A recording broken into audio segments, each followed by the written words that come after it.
didn't play by the rules and still made it to the top. This is where the real stories live, raw, bold, and unapologetic. These are real women, real stories, unfiltered success. Welcome to Next to Nunn. Hello, everyone, and welcome to another episode of Next to Nunn. I have my friend here, Ashley Harmon. I absolutely love this lady, and we could probably get into a lot of trouble if we spent a whole lot of time together. I would agree. Ashley is the co-owner of Chillax in St. Peters, Missouri. She's also the singular owner of Naughty Girls Night Out. I'm saying that again. Sorry, I kind of tripped over that one. Naughty Girls Night Out, which is a board game, and she'll talk about that a little bit. And then she's also the co-owner of the Crafted Social Plate. So Ashley, welcome. Again, I love having conversation with you in general, but thank you so much for being here. And tell us a little bit about each of these endeavors on a very high level.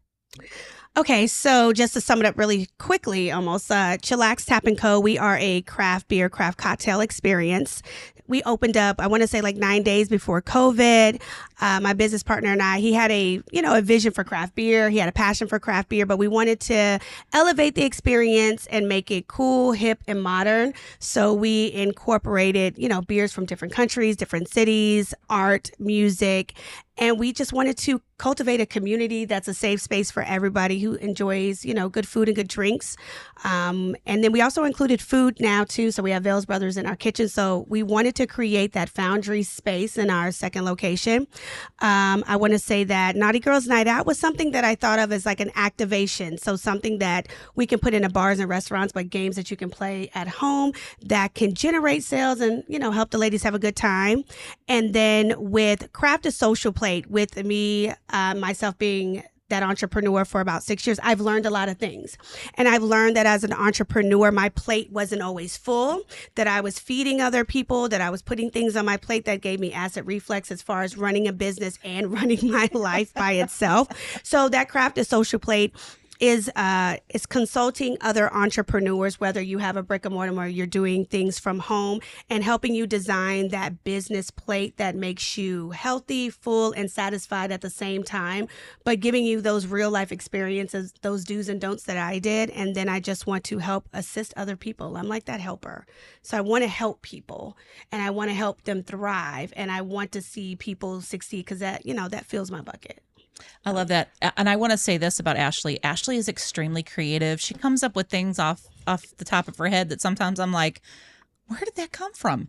But seriously, she's extremely creative. And I wanted to start by asking you this question, like, what did you personally have to leave behind to fully step into being a business owner or an entrepreneur? I left behind education. So I was a teacher for 16 years. It was definitely my passion. It was my safety blanket. It was my security. I left that behind first. And then I had to realize that stay-at-home mom effect. My kid went to school with me every day. We were always together to becoming an entrepreneur. I just didn't have that anymore because I was always working and always in the business. And then I also left behind my own personal insecurities. Right? Like once you become an entrepreneur, you build up that self-confidence and you start betting more on yourself to where that got left behind too in the process of like, I can do it. I need to do it. I don't have to follow anybody's like textbook or anybody's curriculum, that I can kind of like write my own handbook. So I left that behind also when jumping into entrepreneurship. I love that you said you left your insecurities there, because a lot of business owners stepping out of whatever field that they come into, they all step into, a lot of times they carry their insecurities with them coming out of that career, the experiences they had, the different things that are all part of that. And I really love that you said that, because also the other thing that really stuck out to me that you just talked about is that, a lot of people sometimes don't equate business ownership or entrepreneurship as leadership. And it is 100, you're self-leading at first. And then as you bring on staff, you're continuing to be a leader. And the things that you just talked about were actually leadership principles that are pivotal for people that are leading a lot of people, and people that are leading little people, and people that are self-leading. Yeah, no. And you grow and develop in that process too, because we think we know how to be leaders. Like I was a leader in the classroom. I was leading children, right? And I was so good at it. And it was like Groundhog's Day. And then once you jump into that other field of leading adults, I mean, it is still a thing that I'm learning at this moment today, right? So you always have to self-regulate. Yeah. And I say self-regulate in the seasons. And my business is seasonal. You know, you have your highs and your lows to where you really have to pull back and evaluate yourself as a leader, which is a learning process. Ooh, it's a learning process for sure, but you have to be willing to do that. Yeah. I would have loved to have you as my teacher in elementary school. I love teaching. Like it would have been so fun. My teaching style was very off the cuff.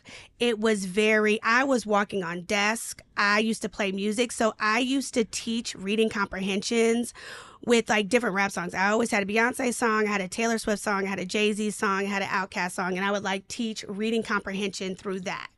And I would allow the kids to be creative. When my business partner and I, we were coming up with Chillax, the kids were looking at the engineering plans with me, and I made it into a project to where I'm like, okay, who's going to do your paint? How much are you going to contract them out with? What is it going to look like? You guys have to buy the property, do the real estate, look for it. Because as I'm sneaking over here doing phone calls and, you know, checking up on my projects, the kids were doing math. They were doing economics, and then they were doing reading comprehension and doing that same project. So I was always that teacher that I felt like pushed the boundaries with that. And then the parents trusted me, even though I wasn't sticking necessarily to the script. The proof was in the pudding and the test scores. So it was almost like the kids were like, oh, no, we get what you're doing. You know, we get that it's different. We get that it's non-conventional. And we trust the process. Yeah. One of my son's teachers did that in elementary school. We homeschool now, which we get to do a lot of stuff like that because there's no parameters there. But when they were in elementary school, like they did build a stadium, pick a city, build a stadium. It was a male teacher. It was great. But I have to say, probably my favorite teacher of my kids was I think third grade. And this teacher had a sentence on the board and she said, "What stands out to you guys about this sentence?" And my son raised his hand and it was the word B-U-T, but, and he died laughing. That all the students just sat there like, oh, and she guys, that was funny. Laugh, you know? Right. It's like you got to take those moments and capitalize on those moments. But it's no different in running a business. Very much so. Yes. It's no different than running a business. It's different, but it is and it isn't at the same time, because you never want to belittle anyone, right? You never want to make anybody feel small. You never want to isolate anyone. But then at the same time, when you're working with adults, honey, you need to think like an adult. Yeah. Right? So you have to make those conscious adulting decisions. I should not have to make them for you. Right. But I have a saying that what you think is common sense is not always common to everybody else. That is correct. So I cannot sit up here and assume that was common sense to you. You know what I find is there's people that have a very high common sense. Yeah. And then there's people that are that don't have as high of one, but they're extremely intelligent. Yeah. And there's just this balance and all of that in the workplace that like you need both. You need people that have a high set of common sense, right? Yep. They get things, they pick up on things very quickly, which I believe that maybe part of emotional intelligence. I'm gonna have to dive into that. I'm gonna have to think into that. It's almost like people having like being street smart and book smart. Right? Yes. You need yes, both. exactly. Like you need book smart people and you need street smart people. And then once you have that melting pot, I mean, and everyone can work together. But here's the thing. Everyone has to learn everyone's strengths and weaknesses, right? Yes. And don't like prey on it. It's kind of like, okay, if you know she's good at this, tap into this. If you know he's good at that, tap into, okay, now y'all work together. But that goes with leadership and teaching them how to collaborate and work together for a common goal. I love that. And that's a great segue into the next question. Working with a partner is a whole different kind of adventure. How do you divide the lines there? Ooh. You've got two endeavors that you have a partner with. I would definitely say working with your significant other can definitely it can be a challenge because they're two different roles. So you have a dynamic in the household and then there's a dynamic in the workplace and there has to be an adjustment. So it was a process to even learn how to turn it on and off, right? Yeah. And it is a process of adjusting that respect level. And I mean, it's hard for anybody. Like, I don't know anybody that has worked with their significant other and said that it was rose petals and yellow brick road and y'all are jumping down. No, it is a process, right? But it's all about communication. And you're going to get bumps in the road with communication with that. Yeah. There will be disagreements. There will be arguments. Honestly, with doing that, get a marriage counselor, anybody who works with their significant other, because you got to have that median, right? You got to have that one person to help mediate the conversations, because in a household, you have, that male and that female dynamic. But when you're on even playing field, that changes the game and that changes the bar. So having someone in the middle that can help with the dialogue will go a long way. It's actually really true. Like, marriages in general already have enough things that they have to, sometimes they need mediators. My husband and I often, there's couples that come to us and say, hey, we need help. Like, we don't know how to communicate with one another. We're on the brink of like, this is done. And, we step in as mediators. We also call out, like, basically it's a marriage coaching type of situation. When it's to the point where we don't feel like there's a way to help them, partly because it's the individuals have to want that too, right? Yep. And so, like, then layer in owning a business together and all the intricacies of It's so much involved. But right. there's nothing wrong with getting help. Like, when you start a business, you want a business loan. You're getting help with that. In starting a business, you need a contractor. So you're getting help with that. In starting a business, you need employees because you need help within the business. So you're getting that. So within a business and working with your partner or significant other, you're going to need someone to help coach the relationship and teach people how to turn it on and off, and then teach people how to talk to one another and argue with one another. Because an argument at work and an argument at home are two different things. But they carry sometimes. Yes, they do. They carry, but then it's like you have to learn those techniques of when to turn it on and when to turn it off. And then sometimes you got to learn that not to have that competitive spirit with your partner, right?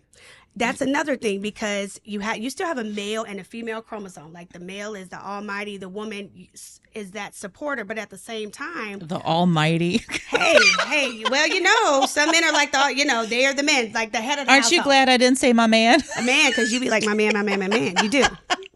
But at the same time, it's like when you're both putting equally 50% in, sometimes it is hard to maintain that respect level for each other. So getting help, you get help in all other aspects. Get help in that aspect to maintain the balance, right? Yeah. Because you don't want it to spill over into home, and then you don't want home to spill over into work. Right. So tell us about the vibe of Chillax. Where did it come from? Like, I know you are like an activation and experience person. So where was the brainchild behind that, and why did it come about the way it is? Well, actually, Archie came up with the idea of Chillax. He was brewing beer in college, in undergrad. And so we would travel to different cities and go to different breweries, right? And I was like, okay, this is cool. But I didn't see a lot of it in St. Louis. I didn't see a lot of it at all here. And then I was like, well, this would be pretty dope to do. But the problem was, we both had full-time careers with retirements, and we were both invested. So it was A, taking the leap to do it, and then B, we had to realize we had to serve the experience in doses at a time. You cannot throw your whole full brainchild idea at people, at the consumer, at one time. Right? You got to get the buy-in. So we were thinking, like, let's mix culture and craft beer together, but how can we do it and not shove it in people's face?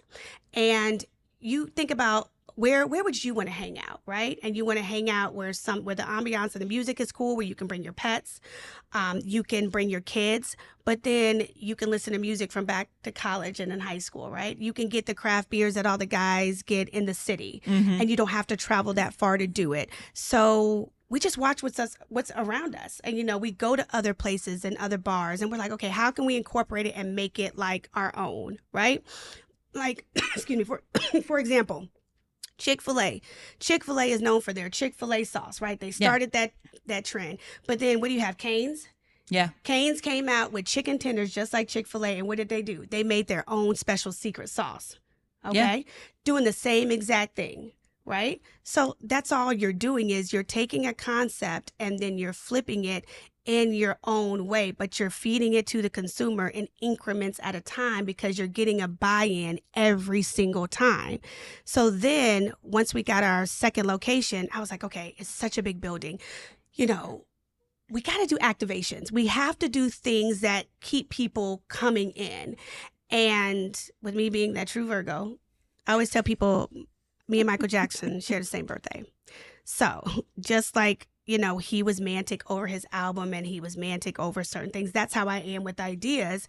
And I would just come up with different things and I say, okay, let's try this. Okay, before you go on, explain to everyone what you describe an activation as, because you've said that multiple times and Yes. the listener may not understand what that means to you. So activation is something that I kind of came up with myself. So an activation is when you're incorporating something into your business that generates revenue. And this is an activation that is concurrent. So it's something that you do bi-weekly or something that you do monthly where the customers can expect and they can expect that experience. Activations are like pop-up bars. A lot of times people don't do pop-up bars until it's the season for it. Why not do an activation pop-up monthly? Right? Because then you're helping your sales for that particular month, especially those dry seasons. And then also you're introducing your clientele or new clientele to new experiences. And that's where the TikTok comes in. That's where the Instagram comes in, because anytime people see something that's cool and new, what are they doing? They're taking out their phone and they're tagging it and they're just saying, wow, this is dope. This is cool. That's advertisement. Yeah. So why not give people an experience and something to look forward to every time they come? Right. So and then I just call them activations because you are activating something new in your building, right? So when you look at your sales report, you can say, okay, this was during this activation. We know that this activation works. And then you can set like a timeline. Okay, let's do this 2 weeks next year in this month, or let's do this the whole month because the activation worked. So she has a restaurant inside of Chillax, or I don't know how to explain that. A lot of places. So, you know, what's trendy right now are these big warehouses, like these food halls, right? So we have one downtown in St. Louis called the Foundry, but we don't have one here in St. Charles County. So when we purchased the property, so the property that we do, commercial property that we do have is about 6,000 square feet. And we said, okay, most craft beer cocktail places lease out their kitchen and they have a kitchen space. So let's do that. Let's try to see how that works.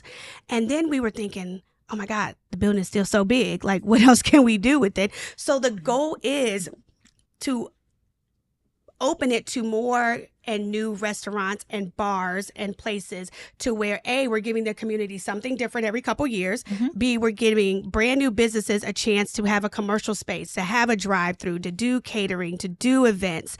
And the goal is to cycle them out to when they leave us. They learn a bar programming system. They learn how to do activations. They learn how to do happy hours and food specials. They learn how to do catering menus and event-based menus to where they can venture off and do their own thing. And then we get a new set of entrepreneurs into the building. Love that. So that's the goal, is just to make it almost like a food hall, but make it for St. Charles County. Love that. So the Vail brothers are there now. Yes. But they just bought.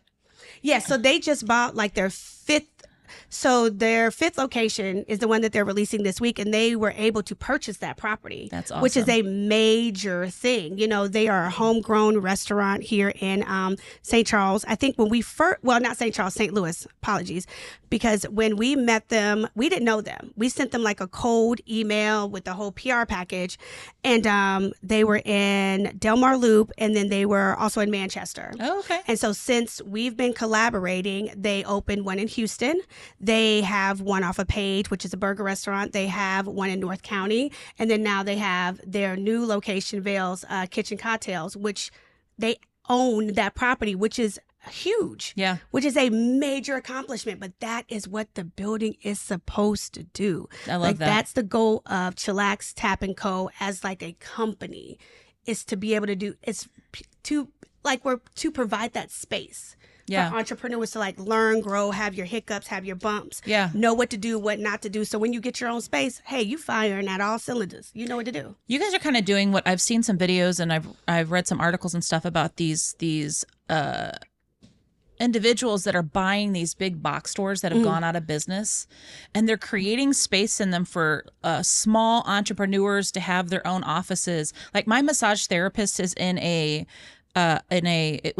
was one big beauty salon space, and what they've done, and they broke it down into so many different rooms within the whole thing. And so like there's a massage therapist, there's somebody that's cutting hair, there's somebody that's doing facials, and it's just one room. But it's that person's business, and it's a great opportunity for businesses that can't afford the large overhead of like, I have to rent this whole building. Right. And it's kind of that same concept of what you guys are doing is It is, but the part that we're incorporating with it is that collaboration piece. correct. Right? So it's being able to pick each other's brains. It's being able to show an example of, okay, this is what this looks like. This is what this feels like. Well, let's try this and let's try that.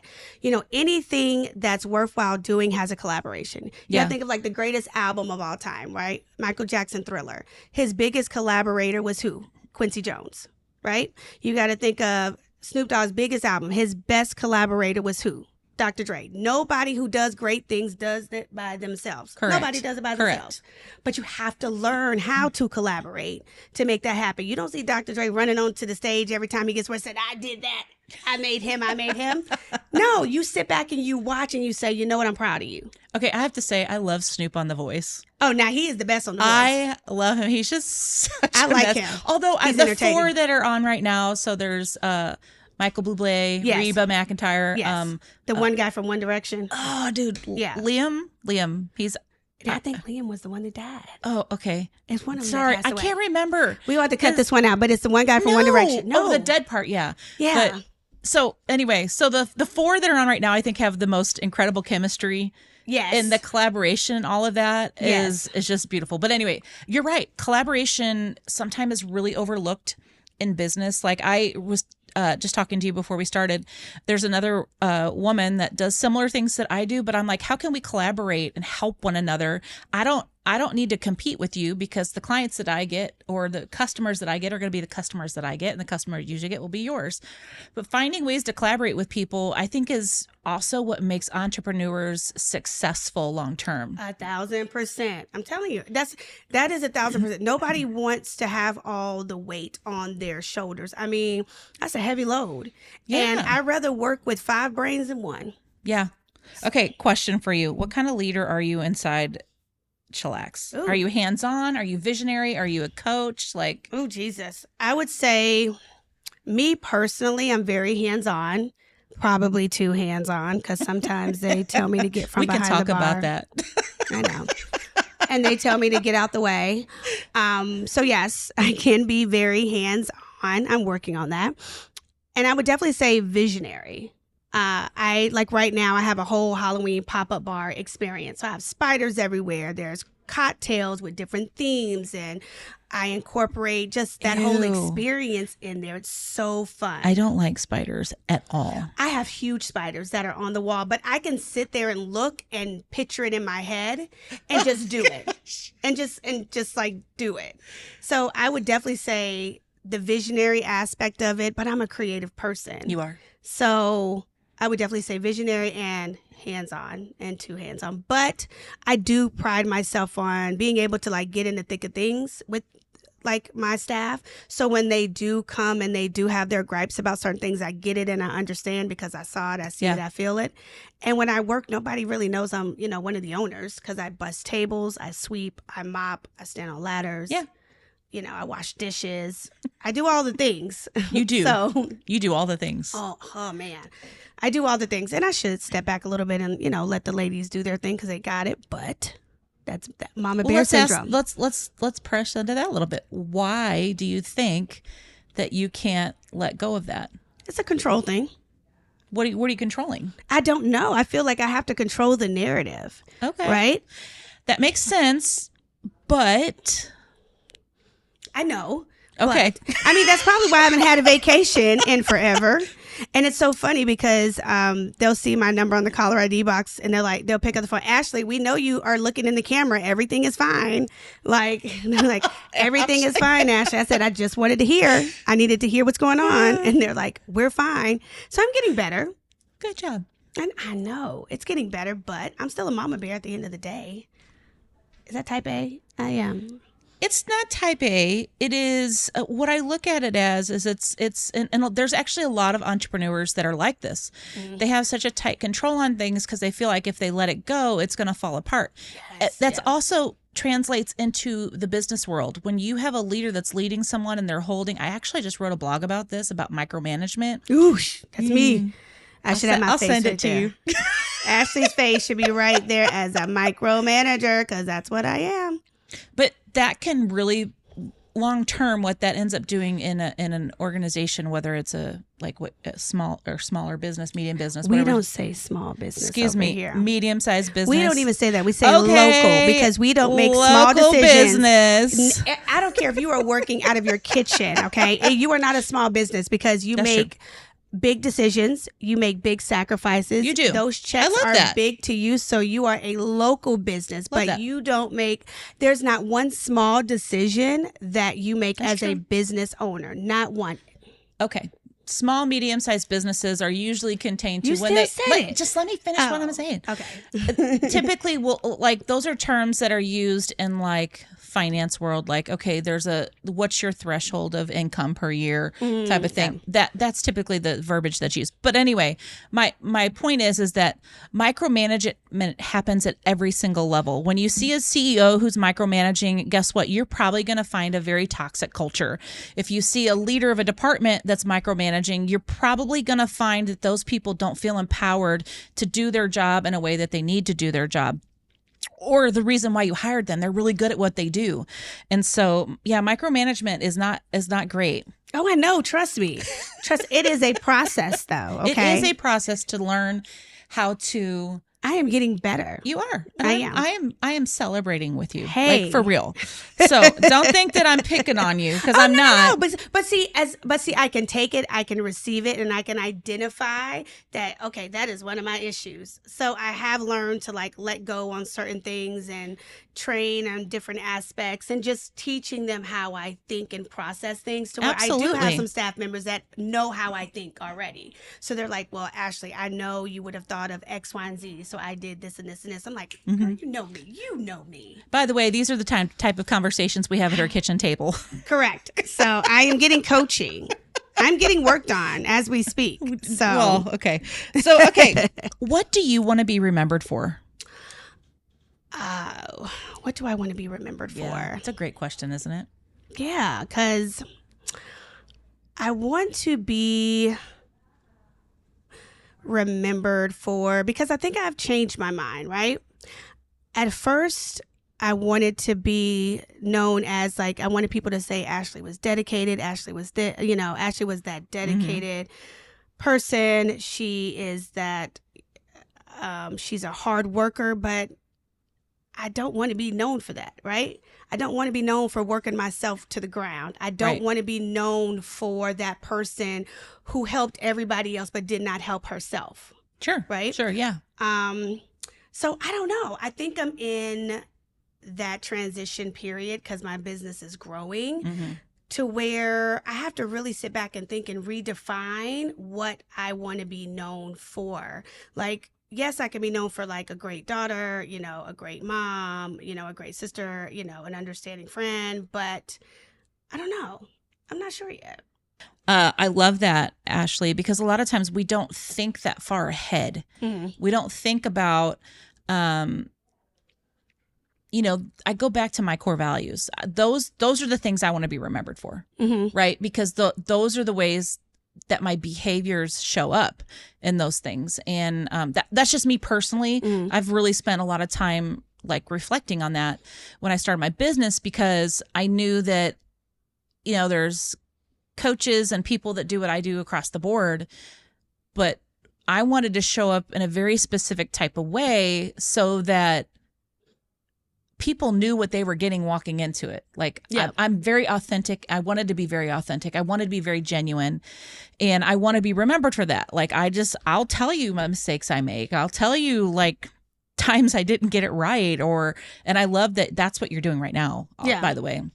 But yeah, I'd love to, at some point in time, we can because I'm not circle sure back yet. around that. Yeah, I don't know. Like at one point I wanted people to, to leave a legacy of not being fearless, right? Yeah. Not just being fearless and being able to bet on yourself and being able, but man, it's bumps in the roads to that. Sure. So I don't know. It's just, this is the evolution of Ashley. Yeah. Right. And I've gone around the sun a couple of times to where I've been able to reinvent myself and evolve. So I have to come up with something catchy and cool to say when somebody asks me this again, because I don't know. I don't know what exactly I want to ultimately be remembered for. I don't want to be known for, having the most money or the most successful businesses. No. But I remember going to a funeral of someone that I knew, and it was an older gentleman. And like, there were so many people that came through the line during the visitation, that came to the actual funeral. And I thought, what was it? And I started asking questions like, how did you know so-and-so? Yeah. And what I heard from them is he poured into every single person he encountered. Yeah. It's in so some way, shape, or form. It's so funny because I always make music references on here with you. But driving over here, I was listening to Drake, Massive. And in the chorus of the song, it says, I know my funeral is going to be lit because of how I treated people. And it just came to my mind, but that's like that's like my favorite part of that song. He said, I know my funeral is going to be lit because of how I treated people. So drop the mic. That's a drop of my, don't drop this one. I don't want to mess with because I'm not buying a new one. Okay. I'm not buying a new one. Next question. You asked me this question. Okay. What would you say to Ashley in her early 20s? Ooh. That she, like, if she had known this in her early 20s, what would that be? I had a good time in my early 20s. I believe that. I did. I do. I remembered my 20s. I had fun 20s. What would I tell Ashley? I would tell Ashley that the person that you are becoming. Yeah. I would tell Ashley in her 20s is the person that you are becoming is someone that nobody expected. That nobody expected. Love that. And I've heard that from my mother. I've heard that from my sister, just family members and things like that. You have become someone that we just did not expect in such a good way that it was such a surprise. So what about you? Was it a surprise to you? Yes and no. Okay. Right? I think I put myself in a box when I shouldn't have for a very long time. And when people say, don't dim your light around people. Yeah. And it's cockiness and arrogance if you shine too bright and all that other stuff. It's kind of like, well, no, because fireflies are attracted to light. But if you don't shine your light, you don't get those fireflies around you. Love that analogy. So I kept it hidden for so long that nobody knew the hidden talents that I really had. Yeah. But then when you light that fire, fireflies come. It's interesting how, especially women, when we are around individuals that don't understand us, they don't value what we bring to the table, we get put in a box. We do. But we have to learn how to also stop trying to convince people, because if you don't get it, you don't get it. And at the end of the day, I'm fighting a battle that does nothing for me. That's null and void. Nobody wins. Nobody wins. And what am I getting out of it at the end of the day? So it's like, I'm not going to try to convince you of who I am, because if you can't identify it yourself, then we don't need to know each other. That was hard for me. I fought for that for many years, to the point where it really made me feel like I was dying on the inside. Yeah. You can make all the right choices and it does not matter, because it's not going to be perceived or received like that. Correct. So why do it? Why do it? Because women specifically innately don't want to be just in the room. Yeah. We want to be a part of the room. Correct. But how do we want to be a part of that Exactly. room? It's all different. It's all different. Some people are leading in the room. Some people are helping in the room. Some people are dancing in the room. Ashley, she's dancing in the room. But you know what I mean? It's a. I loved your answer, because it truly is you're not gonna, you just don't see it.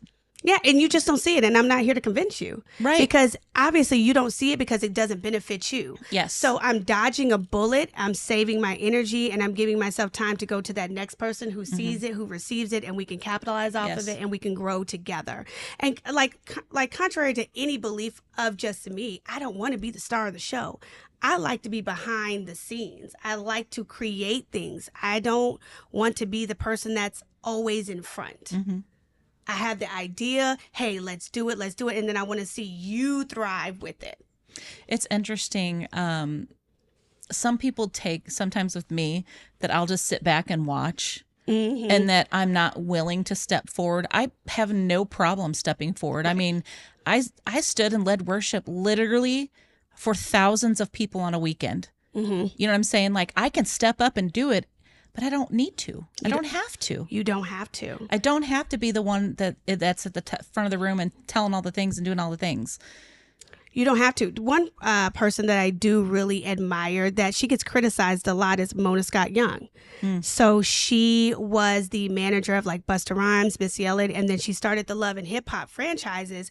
And it was, she's showing this different light of, Black women and African Americans, and she's exploiting the culture. But it's like, no, she's providing income.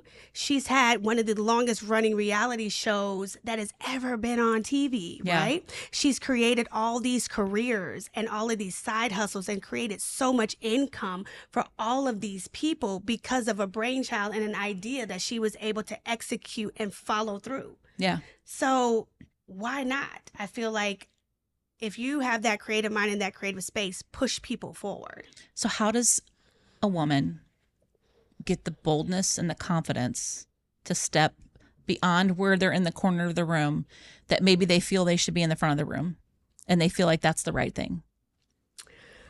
Collaboration. Because you won't be able to hype yourself up. You Right. will not be able to. Trust me, I've tried it.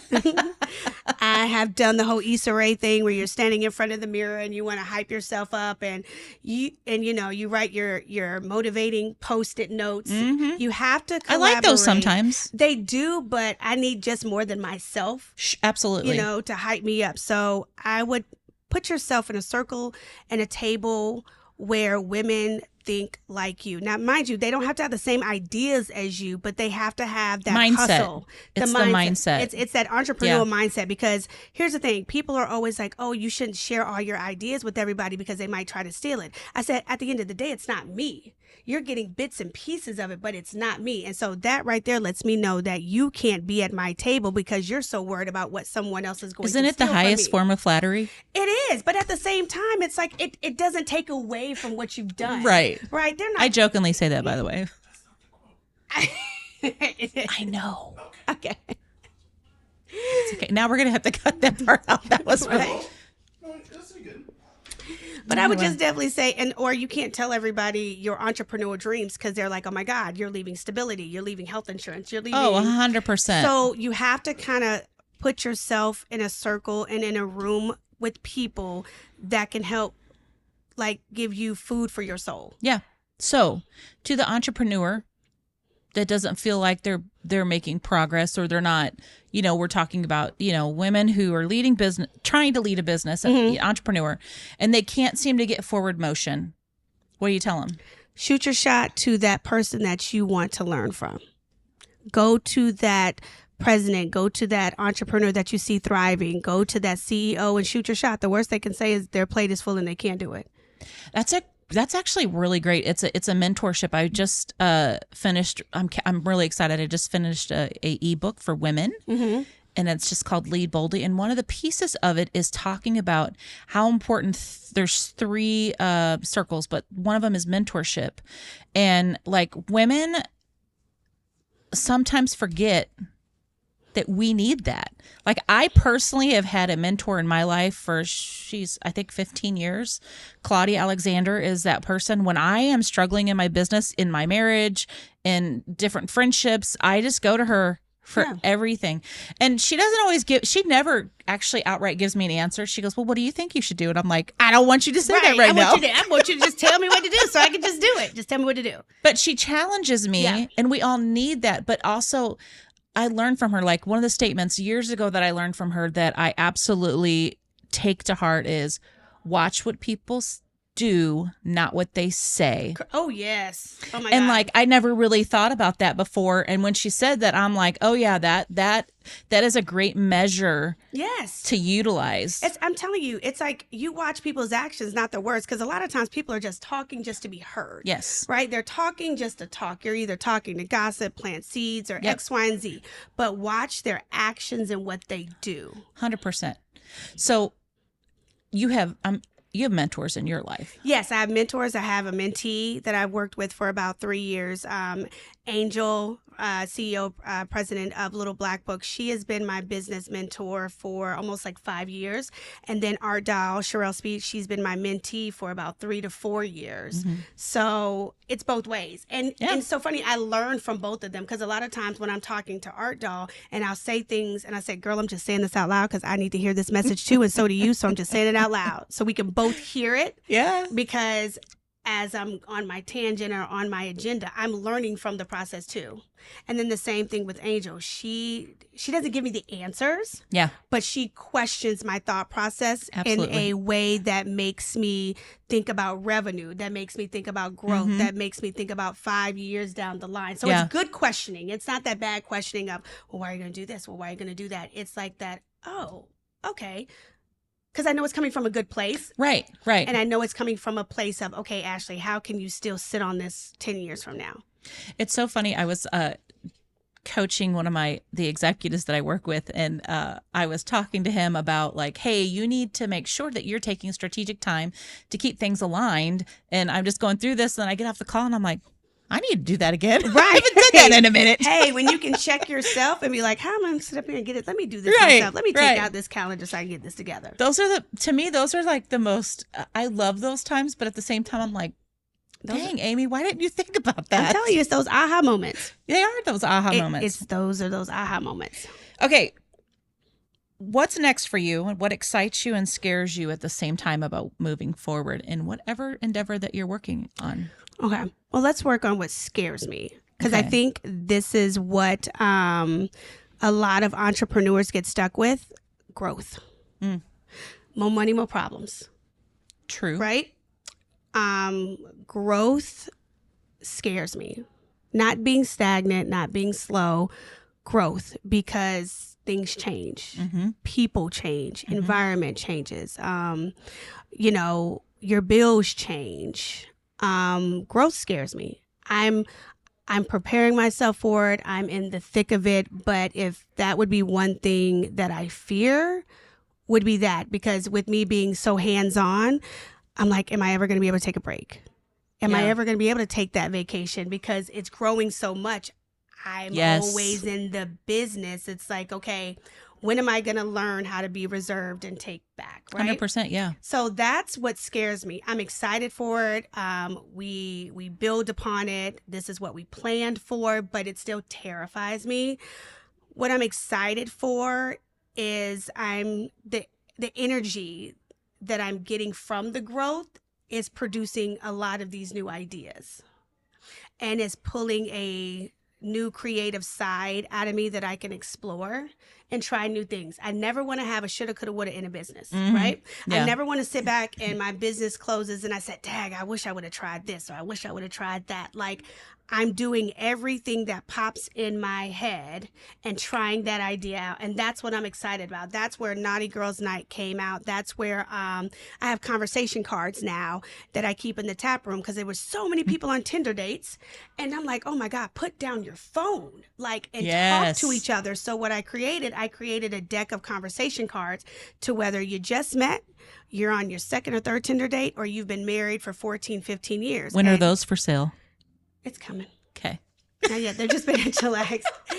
So I started that activation, and it helped generate revenue because they're sitting there longer. Yeah. They're talking more, and they're having more drinks, and they're having more food, to where now I see them in the Google reviews. So you're fostering connection with people. Yes. And then you're also making money at the same time. That's the goal of having a community space. 100%. That's the goal.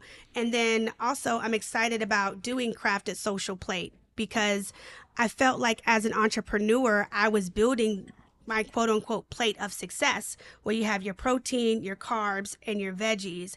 And I mean, honey, the diet was wrong. It was like I was on Ozempic and had like a whole plate of food in front of my face, but I couldn't eat all the food, so I didn't get fulfillment from it. So I say that your carbs would be your activations. Like, how are you generating revenue? How are you getting full off of it, right? Yep. I would say that your veggies are those core values, right? Those are strictly your core values. They are the things that you don't want to let go. Your business stands on that foundation. So what I have: veggies, carbs, and what was the other one I Protein. said? And your protein, right? Your protein is what keeps you strong. So that's your systems and procedures. That is your human resource department. That is your menu. That is your close in, close out. That is your product development. That is your staff development. So I broke them down into different categories so I can go in and help different businesses see what they're not seeing, and help craft them a plate where they are fulfilled and they are happy, and they're full, and stop adding on that extra heartburn. And because heartburn can be employees. Heartburn can be, you added on an extra business partner that you shouldn't have added on, and now you have indigestion, so you can't even get the protein side of your plate because you can't even eat it. Or you had an idea and it just didn't work out. And it just didn't work out. So it's like, as much as we change diets, and we can change husbands, and we can change I ain't changing my husband. Well, no, but as much as we can change our hair color, our lipstick color, you can change your plate. And you can recalibrate your plate for the seasons. I just said that because that's what we do. But I love that, because it does shift. Like, there's times where you're really strong in the protein and the carbs, but the vegetables are struggling, and then it's actually called scaling. Oh, there it is. There it is. Okay, so I might do that because you're on a scale. So we have to. I always tie in like the weight.